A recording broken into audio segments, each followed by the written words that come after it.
Hi, everyone, and welcome back to AI Interconnect podcast. I'm your host, Lauren. In this show, we sit down with founders, CEOs, and operators to understand what is really happening inside their business, what is working, what is not, and how they are thinking about the future. Today, I'm joined by Annie Morris, founder of Sulevia Insights and strategic advisor working across fintech, health tech, and AI-driven companies. AI, any brings more than 30 years of experience building technology and helping companies design, position, and scale the solution. Any, welcome to the show. Great to have you here with us today. Thank you, Laurent. I really appreciate you having me on your show.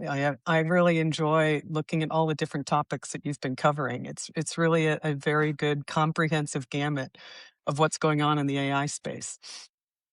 So Oh, I thank you. appreciate being part of that. That's great. I'm blushing, and welcome to the show. This is great. A friendly conversation. Annie, you have been you have seen multiple wave of technology transformation over the last few decades. If we go back to the early part of your career, what were what were you working on at that time, and what kind of changes were shaping in the industry? Yeah, I'm going to date myself with that answer, Laura.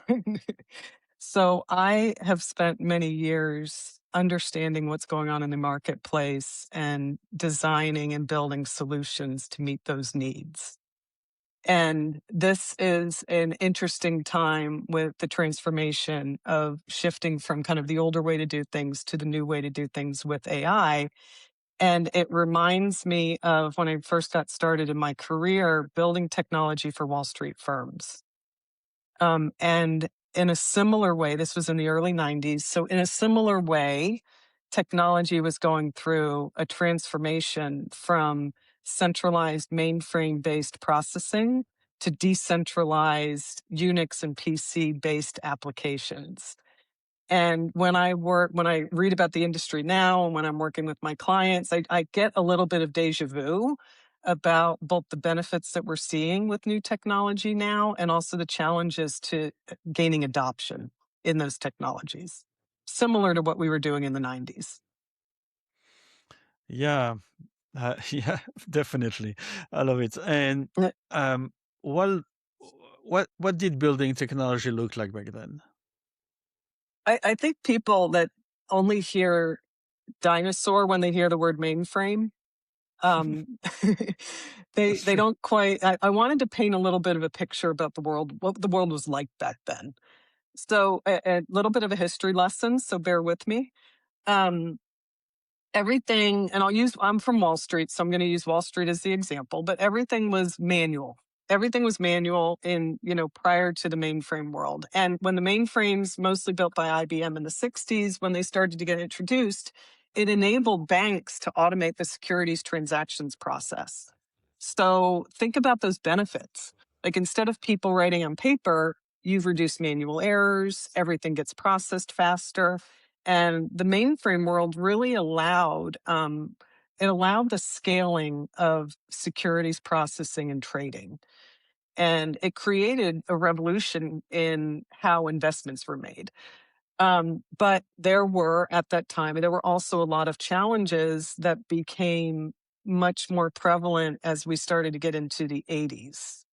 And if you're interested, I can talk about those as well, and as well as the benefits. Yeah, no, definitely. You share something very interesting before the conversation. You see strong similarity between today's AI wave and the shift from centralized mainframe system to decentralized Mhm. architecture in the 80s and 90s. Then can you walk us through what was actually happening during that time? Yeah, I'm gonna. I have a couple funny stories that are a little weird to think about now, but if you're in that space, you'll understand them. A little bit of what I want to do is I want to contrast both the benefits and challenges with the old way, with the benefits and challenges with the new way, because I think we can learn a lesson from that. So one story, what picture I wanted to paint is what it was like to be in a mainframe world and physically in the mainframe world. On Wall Street, there were banks in their skyscrapers in New York City that literally had 2 or 3 floors dedicated to machines. And if you went on these floors, they were only a few people were allowed in them. They were completely temperature controlled. You had to get through like multiple security entrances just to get access to the floors. And imagine just, it was like the machines ran the company. And they were very, very stable. There was a lot of redundancy built in because if one of these machines had a problem, then that was a real problem for the markets. So the impact of one of these machines failing was reverberated throughout the markets. So they were like treated, the machines were treated like gods in a way. And at that time, I met a woman who was an operations manager for a bank on the derivative side. And she was telling me that they did this thing where they bought a PC and the new things. They bought a PC and they wrote an application to facilitate derivatives trading and analytics. And the traders could then use that during the day to do their trading. And she was telling me this story because I was a derivatives person, but she felt really bad because she brought down the derivatives trading system at this bank. And I was like, how did you bring down the derivatives trading system at this bank? She goes, oh, well, the PC was under my desk and I had my legs crossed and I was swinging my legs and it hit the on off button. And it took them like a couple hours to get the PC up and running again so they could enter their derivatives trades.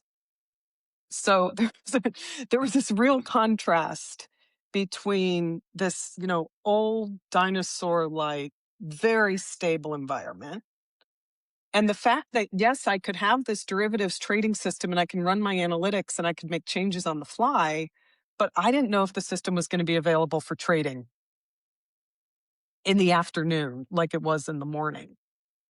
So what had happened is not just banks, but large scale organizations, manufacturing businesses, airlines, hospitals, they built all this infrastructure around these machines that created, and the way it worked is you would write a job and the jobs ran in sequence, one after the other. And it did data processing, automated data processing. And in the morning, the users would come in and they'd have these reams of reports based on the processing that took place overnight. That was called batch processing. And very, very stable. Could handle a lot of information all at once in this overnight process. But the promise of decentralized computing was that you could make changes to reports on the fly. You could do your own analytics. Changes could take place for new features and enhancement in hours rather than months. And the user was active in the creation and the development of how the technology was going to benefit them and their business. So there was this big promise, but there were also quite a few challenges with shifting from the old way of doing things and the new way of doing things. And I have another good story to tell about that. I was trained on mainframes, so I know mainframe language, and it was very locked down. So I learned about quality and testing and the importance of unintended consequences and downstream disruption. And then pretty early on, I was put on this program that was building an application that used something called a GUI. No one knew what GUI was or how to spell it, but it's graphical user interface. The mainframe systems, Laurent, have you ever used DOS? Did you ever Oh, use yes, DOS? yes, of course, Okay, so yes. a lot of people probably haven't. So No, mainframe yes, I systems, did at school. yeah. So for those of you who haven't, it's a black screen, right? And there was monochrome field, Yeah, and then there yeah, was a blank spot, and you would type in whatever data you needed to enter. the And terminal. yeah, on a terminal, it was Yeah. like attached to this big box in the background. So anyone on this project, they got to have this thing called a PC sitting on their desk with a mouse. And there were windows, right? So we were designing technology that had these windows and you got to move around, and it was visually so dramatically different than what anyone had seen before.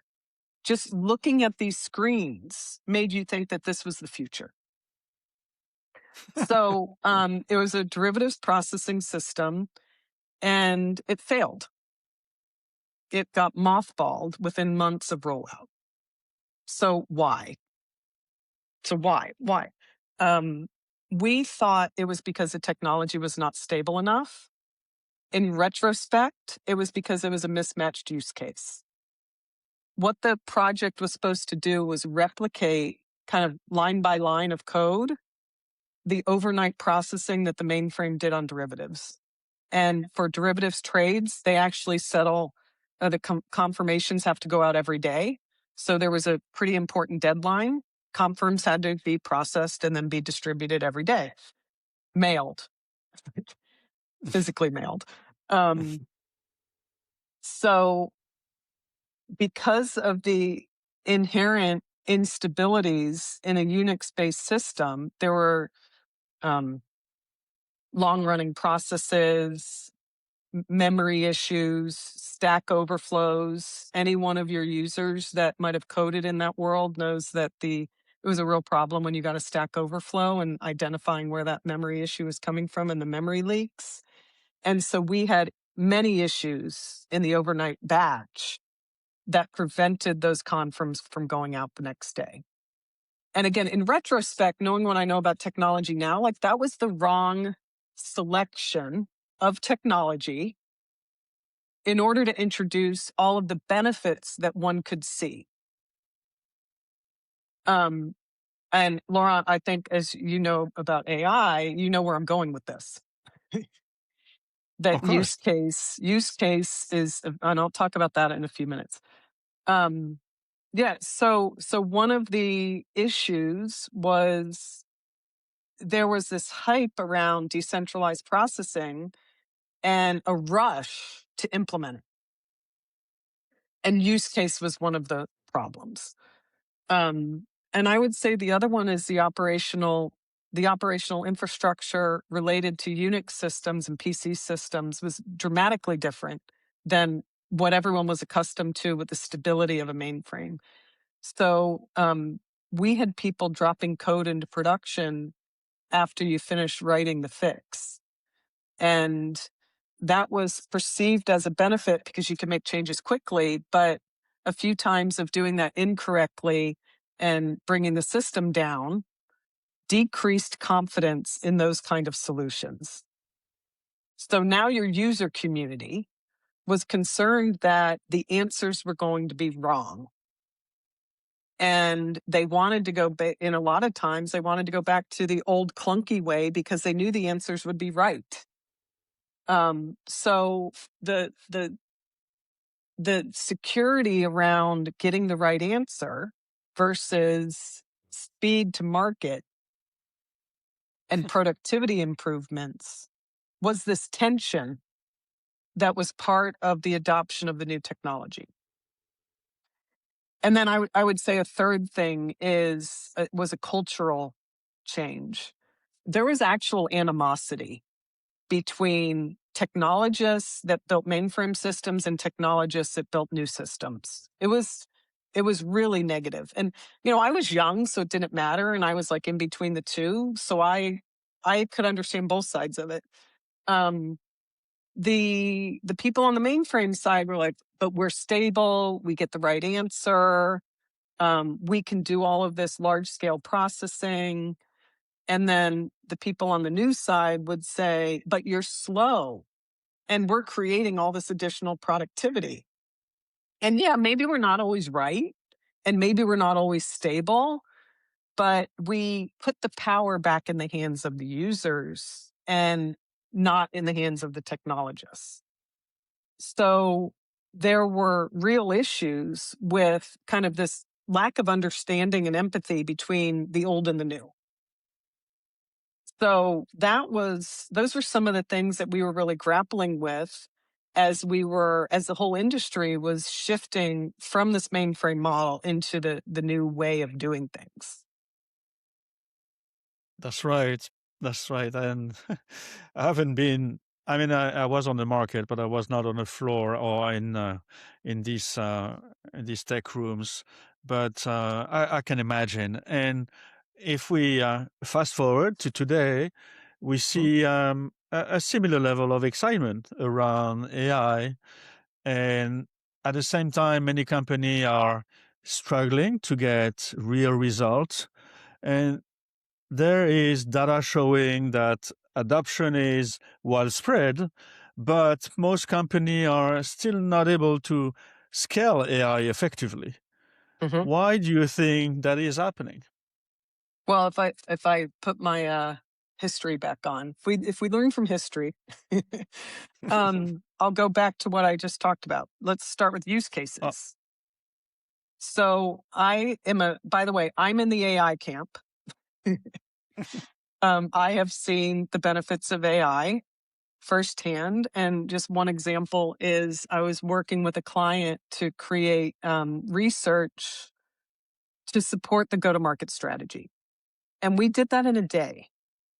I think that would have taken weeks without the use of AI. So big fan of what's happening in the world. But what are the right use? How do you identify the right use cases for AI? Personally, I think that um, applications that are currently not automated, and when I say applications, use cases that are currently not automated, that require very complex data and connecting various systems together are very good use cases for AI. So, right, identifying fraud in the markets, where you need to understand all the different data that goes into what could predict fraud. Um, and that data comes from many, many different origins in an unstructured way.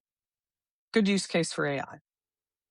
Um, Replicating processes that are already pretty stable, fairly stable and accurate. Trade settlement. Trade settlement's pretty accurate, especially on the equity side. Like, do you want to spend money replicating a process that is pretty stable? Yes, it has issues, but it's pretty stable. Can you identify the ROI? Can you clearly define the ROI with making that investment?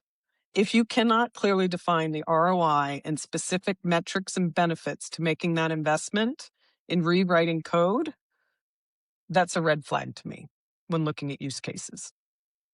that's right. Um, okay, so second is the cultural side, and what we can learn from the past on the cultural side. There needs to be anyone who has written a chat GPT prompt knows that if the prompt is more specific, you're going to get a better outcome. So, when creating these systems involving the people who are experts, who are usually the people who have been doing it a while and maybe aren't so excited about this technology because it might disintermediate them, how do you make them a core part of the design process, the build process, and the validation process? They should be your partners. And I think that this is a big challenge with how systems are developed because there is valid concerns about whether people who are currently experts and entrenched in these processing roles are still going to have jobs. And so, how upfront, I think organizations really need to think about how they can redefine their role utilize their expertise both now and in the future, and have them part of the process. So I think that kind of involvement of the old and the new is pretty important. And then another real challenge today in the AI space is testing. And Laurent, I thought of this question for you and I to answer, which is, how do you take a test when there's no right answer?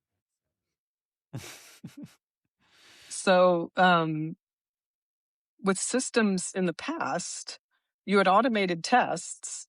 And what you would do is you would write input and you'd write the output and you'd put it through one of these systems. And when you would make upgrades and changes, you would expect those tests to pass. And it should give this answer. And that's not how AI systems work. If you ask ChatGPT to give you an answer to a question that you asked it a week ago, it will give you a different answer. So, how do we operate in a world in which there is not a single right answer? Organizations are very dependent on making sure that things are accurate and that these processes are accurate. We're not talking about, you and I having ChatGPT rewrite something, a letter that we've sent to someone. We're talking about processes that require some level of accuracy. So creating I call it not a testing program, but a quality program where the data that is fed into the system is understood. The processing and the data that is used to create the output is understood and evaluated on a constant basis, not just at the beginning, but throughout. And the user community is educated on what accuracy means and what the metrics are to indicate that the output is appropriate for the problem. It really is changing the way that organizations need to look at how they manage and roll out the benefits, the output, and the usage of the technology in a way that is very different than what people are used to today. So that education needs to take place. And again, it also highlights the importance and the involvement of the people who understand how the business functions. So That's right. those are a few areas that I think that AI programs can, if they spend some time thinking about and planning for some of the challenges that are inevitable, I think that will help improve their ROI. Yeah, definitely. I love this. You also shared a framework you use to evaluate AI ideas Yeah, and business initiatives. Can you explain how that works? sure. Yeah, the because I'm old now, Laurent. Oh, Sorry, I'm the experienced. oldest. Because I'm experienced. I built a lot of these systems, and lots of go to market, lots of product launch. And what I found as I worked in a variety of different organizations and product types is that they're not always able to see both the future and imagine the future and also focus on the tactical to get there. You often get a company that maybe has a lot of past consultants that do a really good job at presenting the future and what the possibility is, but maybe not as much experience creating the tactics to get there and implementing those tactics to get there. So I developed over the course of time, I developed this framework that is a little bit more methodical to understand um, how the strategy, the efficacy of the strategy, and whether the plan will meet the strategy goals, the strategic goals. Um, it's used in a few different ways. One of them is, and then I'll talk about the components of it. So one of them is in the investor community, PE and VC, what do they want? They want to know that if they're investing in a company, that it's going to pay off.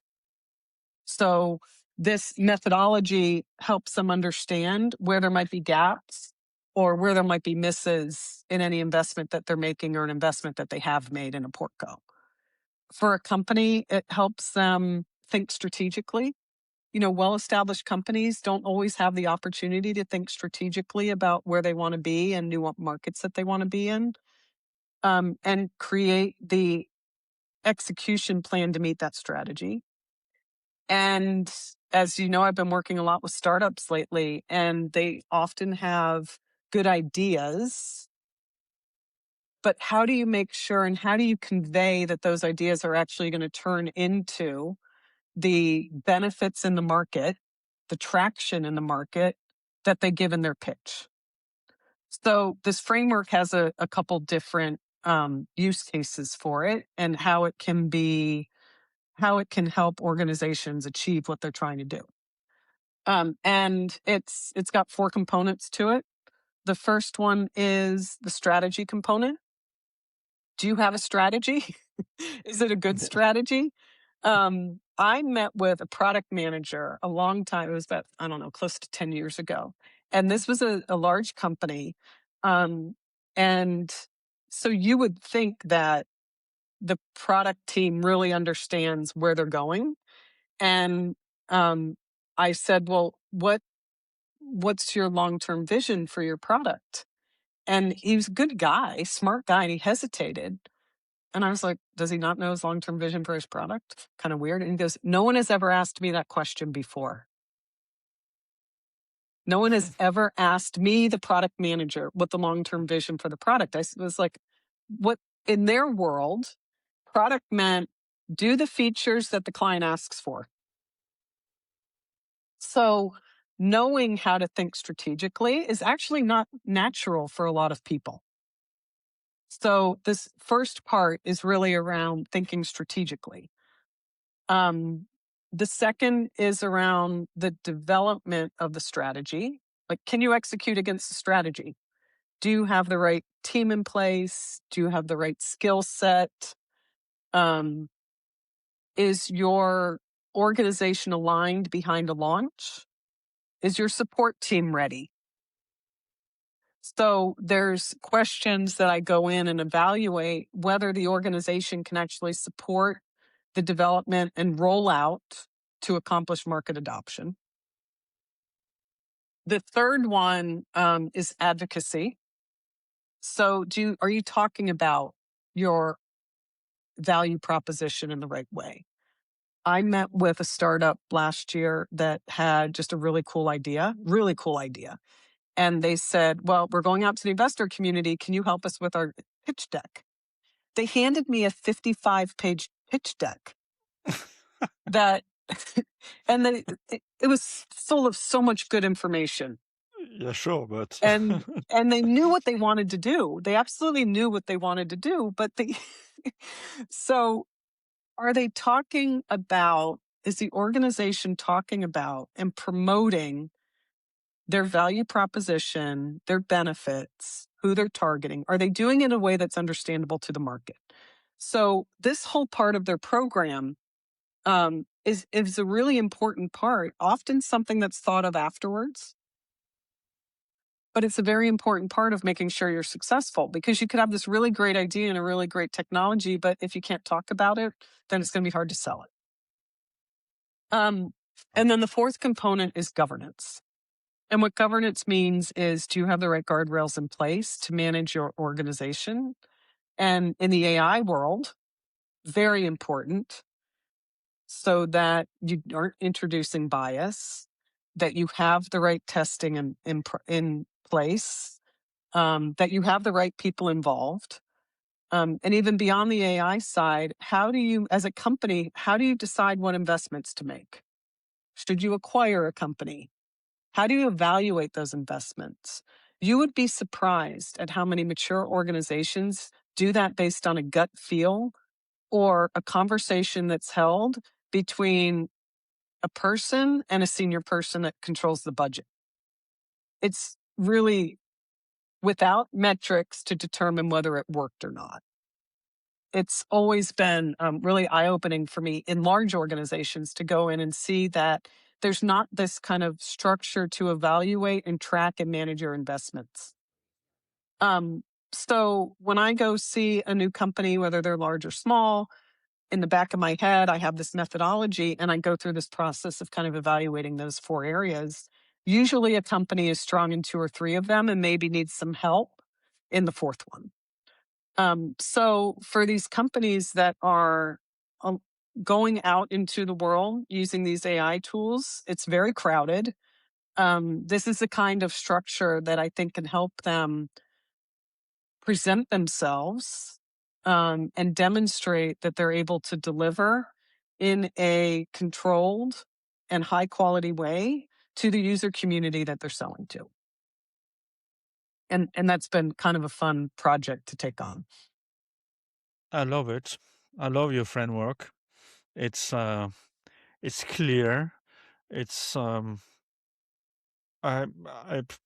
well, I could use it Yeah. every day. Yeah, You know, it's a lot of insights. I love it. I've I've done some work on my house lately and I've made friends with the contractor and I'm using it for his new business. And I'm Okay. like, you do great work, but you don't market yourself well. So yeah, it's very applicable. Wonderful.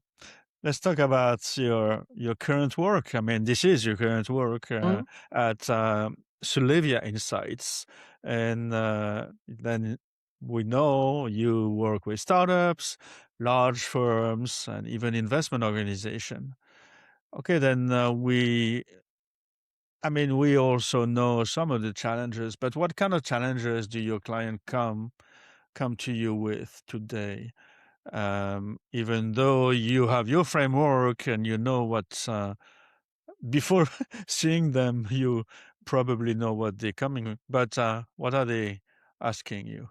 It's usually about growth. Yeah. So there's so much disruption, overused word, but there is so much disruption in a lot of different markets right now, not just because of AI, but because of different things that are taking place in the world. And I had a last year a biotech firm come to me because there's disruption in the biotech space. And how do we grow beyond what we already do? We've never done this before because we just know how to, build medicine, create medicines. Not a world I know very well, but some of it has to do with how do we grow outside what our core offering is. So for established companies, that's probably the most common question that I get. We already know what we're doing. We do it really well. But because of market conditions or mandates by a new purchaser or a new investor, we need to expand beyond our current footprint. So, how do we even look at doing that? Usually, those organizations have a lot of really good ideas because they're experts. And what they need is this framework to kind of help them assess the bets that they're going to make in the market. So that's a pretty common question that I get. How that applies to startups is we've got this great idea. Where do we sell it and how do we sell it? And then again, from the investor community is they get all these pitches. How do we look at whether their pitches are really whether their growth is really going to happen? So Yeah, I think in today's markets, a lot of it is around growth. definitely. I agree with my experience Mm. and go to business, go to market. And for you personally, as a founder and advisor, what are the current challenges you're navigating in your own business? Well, I'm not a very good salesperson. I think it's hard. I think it's hard for someone like me who shifted from working within companies for most of my career to going to where your product is Yeah, yourself. I think that's a hard shift to make. Mm. And talk when for me, so used to pitching other people's products, it's a little difficult to pitch my own product. And do that sales side where I always had a sales team that I relied on. So that's one of the things that I think about is I can talk about it all day long around, as you know. But I know. I'm. uh, I know. I'm concerned. yeah. Yeah. So yeah, I think Yeah. that's Yeah. one of the because there's Okay. ample conversation and opportunity to be had. Yeah. No. No. That makes sense. Definitely. How to sell yourself, but then again, if you want to scale, you need to take a step back. You Mm, cannot be scaling yourself. yeah, true. Then that will be for another conversation. Mhm. Any, That would be thank lovely. you. Well, Laura, I This, want to end on one note, by the way, yes, please. because I Do did a tell little me. bit of, I haven't talked about mainframes in a long time. Um, We by the talked way, about in a, yeah, okay, mainframes are still running. okay. Banks are still Uh, relying on mainframes. So, okay. all this conversation about this transformational technology, both in the 90s and now, that technology is still there. Okay. So, when you and I are having this conversation in 30 years, and we're talking about, remember when we were covering AI and we used the mainframe world? I wonder, one, if ChatGPT is going to be around and if mainframes will still be around in 30 years. Yeah, I mean, should we be concerned that 30 years after we still have a mainframe today? Are our data center work on mainframe? I don't know, but Yeah. banks, yeah, community banks, yeah, sure, on mainframe. Yeah, a lot of, I mean, so much to say. Annie, thank you so much for taking the Thank time you again. It's been and fun. giving us your insights. This was a great conversation and very practical. Yeah. And I'd like to, where can people find you or read about what you do and get in touch? Yeah. Well, you can always If reach me on LinkedIn. okay, And you'd have to use Annie Morris at Sulevia because Annie Morris is a pretty common name. And you can also reach me at info@suleviainsights.com. wonderful. Um, Annie, let's do it again. Not in Yep. 30 years. Um, Before 30 years. oh, before next year. And Yep. let's keep the conversation going. Thank you so much. That It's was good to talk to you. insightful. Thank you. And that's Take it care. for today's episode of AI Interconnect. And if you enjoy it, share it with someone who's building the future, or better yet, someone who should be. And until next time, stay curious, stay creative, and keep building. Thank you, Annie. Bye bye. Thank you.